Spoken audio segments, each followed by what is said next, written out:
Chase is a very interesting character in the context of the TDI reboot. When the designs of the new characters were first released, a lot of people had him picked as the normal guy, or the everyman.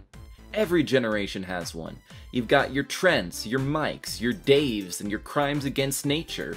And we all kinda expected Chase to be the next character in this line of, if not normal, at least relatable dudes. And then he turns out to be the biggest piece of shit of the entire season. He's like a mix of Logan Paul and Ray William Johnson, with a pinch of J-Station for good measure. So is it really a surprise that no one seems to like him, both in the show and in the fandom? I mean, admittedly, I don't have the largest audience, but I think these results are pretty telling.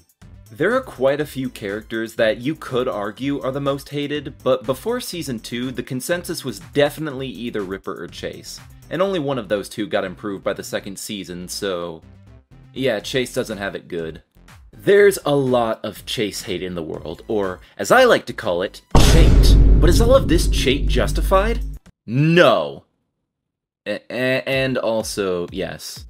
Chase is complicated. I think it's pretty obvious that Chase isn't meant to be taken that seriously. His main contribution to the series is comedy, and I don't think anyone is going to deny that.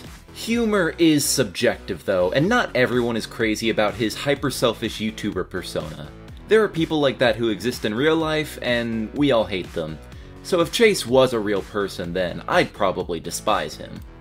But he's not a real person, so I think we can give him some leeway here. That only seems to be part of the issue people take with him.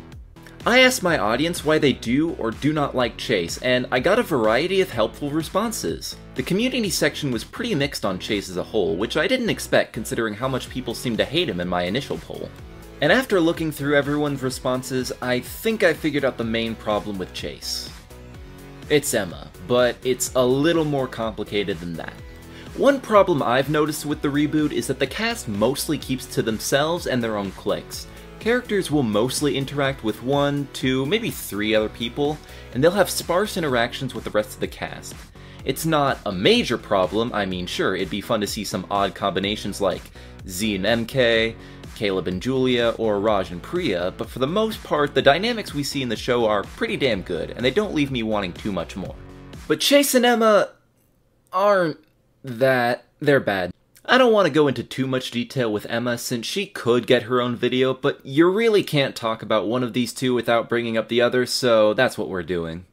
The history that these two share as exes is the main plot they have for Season 1, and ultimately it doesn't work for a few reasons. For starters, while Chase is a character that exists primarily to be comedic, Emma is not. Emma had an eccentric personality, but for the most part, she was presented as a very reasonable and fairly real character. She was arguably one of the main characters in Season 1, and when she interacted with anyone else, I think she was very likable and enjoyable. But when her main dynamic is with Chase, you got a problem, because one of these characters is written to be a lot more realistic and meant to be taken more seriously, and the other is a cartoonish asshole who had to have the idea of selflessness explained to him. So when these two are put together in a plotline, it makes you wonder what the point of it is even supposed to be. What was the goal of Chema? If it's supposed to be a comedic plotline, then you have to take Emma less seriously, which really derails her characterization and takes away a lot of her nuance. But if it's supposed to be a serious plotline, then it's even worse, because suddenly, Chase is no longer just a funny comic relief asshole that you can laugh at. He's a toxic ex-boyfriend who treated Emma horribly in their relationship and shows zero signs of improving. Now, given how the series presents the plotline, it's meant to be comedic. The fact that they're broken up by episode 1 of season 2 is enough to make me believe that.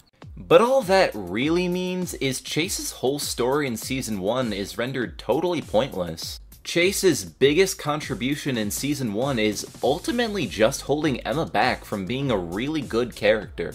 Millie did this to Priya too, but obviously not to the same extent of Chase. He's meant to be a character that you love to hate, but because of how he's used in relation to Emma, it makes it hard to do that. Season 1 ends with the two of them back together and like, nobody thinks that's a good ending for either of them, right? Obviously, we have the benefit of hindsight with Season 2, but the fact that Chase got the girl by the finale despite everything, it kinda leaves a sour taste in my mouth. And then in Season 2, he just fucks around, makes a fool of himself, and gets eliminated. I like him in Season 2, but he doesn't do much. So, is that it? Am I a cheater? Is all the chait justified? Well, to answer that first question, no, I am not a cheater. I actually like Chase. In retrospect, I probably overrated him on my initial tier list, but I still think he's good. Chase can be really funny sometimes. The 2 episodes that show this off the best are Jurassic Fart and The Truth, the Pole Truth, and Nothing But the Truth. Isn't that a mouthful? Jurassic Fart is... well, it sucks. It's a bad episode in a reboot with really good episodes otherwise. Every other episode of the reboot has a 7 or an 8 on IMDb. This episode is a 4. Yeah, it's bad. But weirdly enough, Chase is pretty good in this episode. He and Z have some really fun chemistry in this episode, and they play off each other very well. My favorite part is at the end of the challenge when Chase is just crying to Chris about how he left Z behind and how he's so sorry about it, and then Emma's right there, seething. So yeah, Chase is funny in this episode, and he has some funny moments after that. I especially like that one scene in episode 8 when Emma's like, "I'm so glad you apologized for what you did to me," and Chase is like, no, that was a prank. How do you watch a scene like this and not find it funny? I don't get it. That being said, we get a look at peak Chase in episode 10. His douchebaggery is cranked up to the 10th degree, and honestly, I love it. Chase has to ask what selflessness is, and his first reaction to hearing its definition is to question why anyone would ever do something for the sake of anyone else. That's a really funny line when you don't have to take it seriously. And then when he tries to remember a single selfless thing he did for Emma, he just lists a bunch of horrible things and... okay, the vocal deliveries from Julius Cho and Melanie Leishman are absolutely phenomenal in this episode, and I love their exchanges. There's also the scene with the bears and his dramatic fake death, and guys, Chase can be really funny sometimes, I promise. He just has to be used for the right scenarios, and he's gold. Circling back to Julius Cho, his vocal performance absolutely makes Chase as a character. Chase is an asshole, but he has just the right amount of charisma to keep him from becoming utterly obnoxious. This is part of the reason why Owen worked as well as he did in Gen 1. His jovial attitude and excitable voice showed off how much of a happy-go-lucky goofball he really was. It made Owen come off as the type of guy you might want to party with.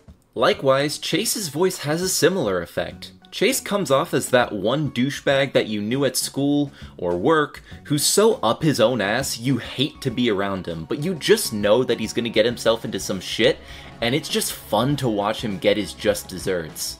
So, to that extent, I like Chase. I think he's a good-ish character. Objectively, he definitely has his flaws, and while I think he is overhated for the most part, I think people do have valid reasons to dislike him. He made it to Final 6 with a pretty bad plot carrying him to that point. Not to mention he was competing with Z for a lot of that, and come on, no one is competing with Z. So overall, B-. I think Chase has serious potential, and I should elaborate on that real quick. Truth be told, pretty much every character in Total Drama, and for that matter, every character in fiction, has the potential to be good if written competently. When I say that Chase has potential, I'm not suggesting that he has the potential to develop into a better character. Obviously, if he did that, it'd be great. But I believe that Chase, as he is, already has the makings of a great character. If he got brought back for a 3rd season, all you'd really need to do is give him a plot that doesn't revolve around Emma. Put him with literally anyone else in the cast and just let him be himself. We know how he works with Z, so why not other characters? For example, we know Chase likes stunts and extreme pranks. Maybe he could play off Damien's cowardice. Or maybe he and Julia could have a dynamic that focuses on their shared love of social media.